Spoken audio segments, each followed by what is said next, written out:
কৃষ্ণ কেন বলেছিলেন বন্ধু মানেই জীবনের আসল সম্পদ?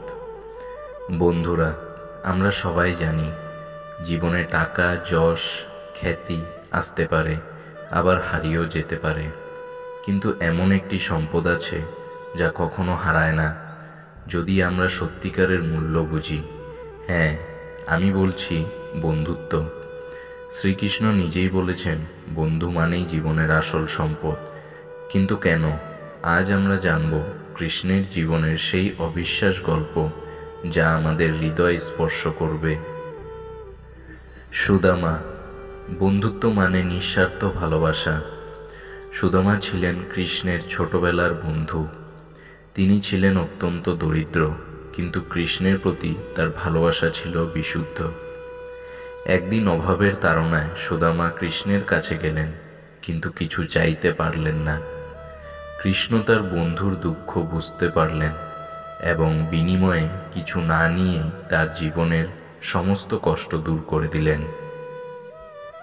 এই গল্প আমাদের শেখায় সত্যিকারের বন্ধুত্বে স্বার্থ থাকে না, নিঃস্বার্থ ভালোবাসাই বন্ধুত্বের আসল পরিচয়। অর্জুন। বন্ধুত্ব মানে পথ দেখানো। মহাভারতের যুদ্ধের সময় যখন অর্জুন দ্বিধাগ্রস্ত হয়ে পড়েন, তখন কৃষ্ণ শুধু তার বন্ধু নয়, তার পথ প্রদর্শকও হয়ে ওঠেন। কৃষ্ণ তাকে ভগবদ্গীতার মাধ্যমে সত্য ও কর্তব্যের শিক্ষা দেন। বন্ধু মানেই শুধু আনন্দ ভাগ করে নেওয়া নয়, কঠিন সময়ে পাশে দাঁড়ানো। ভগবদ্গীতাতে কৃষ্ণ বলেছেন, এখন তুমি তোমার সিদ্ধান্ত নিজে নাও, কিন্তু আমি তোমাকে যা বললাম তা সত্য। এই গল্প আমাদের শেখায় সত্যিকারের বন্ধু শুধু আনন্দ দেয় না, জীবনের সঠিক পথও দেখায়। বলরাম। বন্ধুত্ব মানে সারা জীবনের সঙ্গী। কৃষ্ণ ও বলরাম ছিলেন শুধু ভাই নন, একে অপরের সবচেয়ে বড় বন্ধু।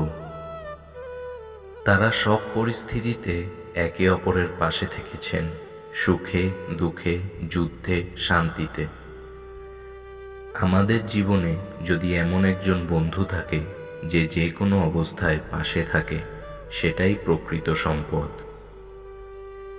এই গল্প আমাদের শেখায় প্রকৃত বন্ধুত্ব কখনো পরিবর্তন হয় না, সেটা আজীবন টিকে থাকে। বন্ধুরা, কৃষ্ণ আমাদের যা শিখিয়েছেন তা যদি আমরা হৃদয়ে গ্রহণ করি, তাহলে আমরা জীবনের সবচেয়ে বড় সম্পদ পাব, প্রকৃত বন্ধুত্ব। আসুন আমরা কৃষ্ণের এই শিক্ষাগুলো মনে রাখি।